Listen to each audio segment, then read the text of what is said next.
Clé d'argent. 8 fois déjà que Charlie effectuait ce trajet. Pays-Bas, France. Il la connaissait par cœur, cette autoroute, tout comme l'emplacement au mètre près de chaque poste de contrôle. Et même si c'était déjà la 8e fois, l'angoisse du premier jour n'avait pas fléchi. Seuls les phares des voitures et les boules des réverbères éparpillés le long de la bordure se détachaient du noir de la nuit. Il y avait longtemps que les étoiles s'étaient avouées vaincues sous l'amas de ces lumières artificielles. Si Charlie tapotait nerveusement du pouce son volant, c'était parce que sa caisse était chargée. Planquée sous la voiture, fixée et camouflée comme on peut le faire, 2 kilos de cocaïne attendaient d'être livrés. Ou peut-être était-ce 3 kilos, ou bien du cannabis, ou un mélange des deux, ou autre chose encore. Charlie ne posait pas de questions. Il convoyait et ramassait l'argent. Ce petit manège avait commencé il y a à peu près 4 mois. La guerre avait fait irruption dans le quotidien de Charlie, comme dans celui de tout le monde. Insidieusement, les gens avaient été préparés à la recevoir, de sorte que lorsque le gouvernement annonça de façon officielle qu'elle était déclarée, il n'y avait plus qu'à faire avec. D'un côté la Russie et la Chine, de l'autre l'Orient, et le troisième protagoniste, l'Europe. Ça ne s'annonçait vraiment pas joli. Les hommes avaient été réquisitionnés selon une sélection logique. Ceux qui ne produisaient rien d'utile étaient sommés de rejoindre les rangs de l'armée. De l'enrôlement forcé étaient préservés les médecins, enseignants, agents de propreté, concessionnaires automobiles. Mais comédiens, chanteurs, peintres, prothésistes ongulaires, artistes en général, étaient en ligne de mire du dispositif. Charlie, le photographe, avait reçu son injonction. Charlie, partir à la caserne, loin de sa fille de 5 ans, Dylan, il ne l'envisageait pas. Il avait dû trouver un autre moyen, et celui-ci s'était présenté sous la forme d'un responsable militaire avide d'argent. Pour 2 500 € par mois, Charlie était référencé dans les fichiers comme photographe d'information, donc à l'abri.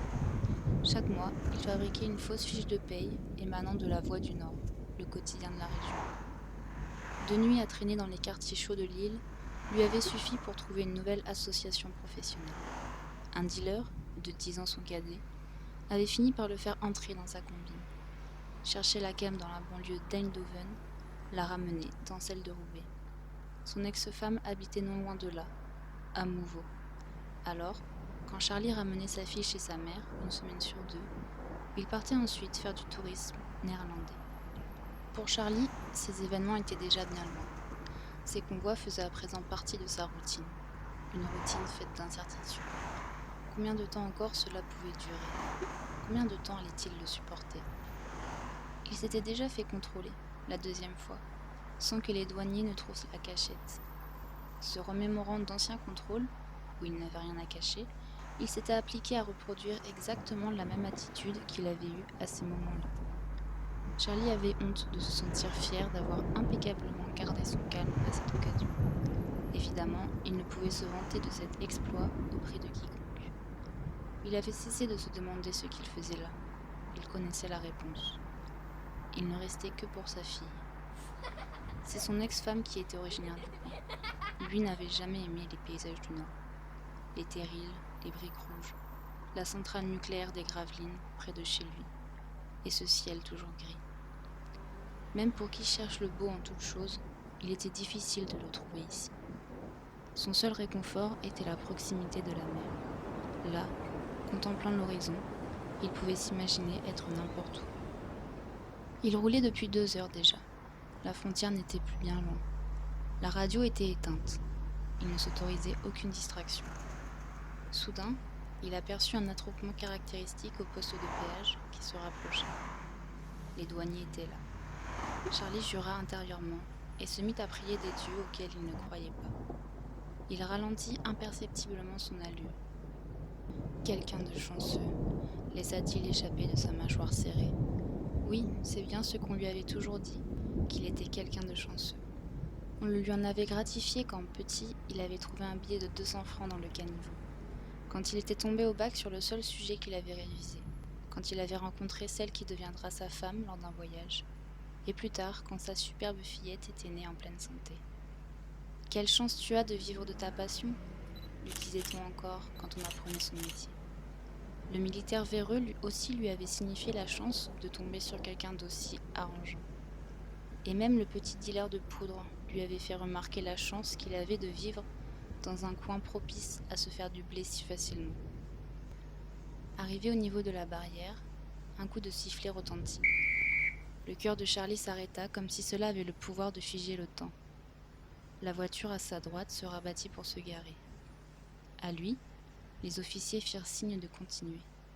Charlie continua, sans même un regard vers les chiens, sans un coup d'œil dans le rétroviseur, au cas où il changerait d'avis.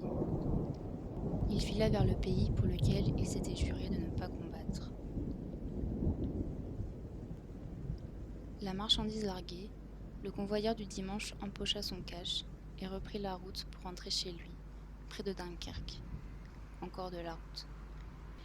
Mais, si elle est quasiment déserte de son côté, il y a étrangement un trafic assez dense dans le sens inverse, inhabituel à cette heure. Charlie le remarque à peine. Il a l'esprit ailleurs.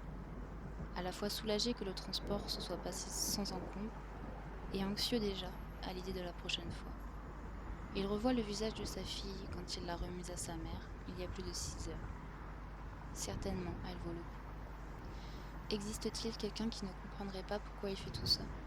Qui serait en mesure de juger ? Pour se changer les idées, il allume la radio. Il tombe sur des stations en néerlandais et en change jusqu'à capter un message alarmant dans sa langue, de la voix de son président. Le message se veut clair, mais Charlie est confus.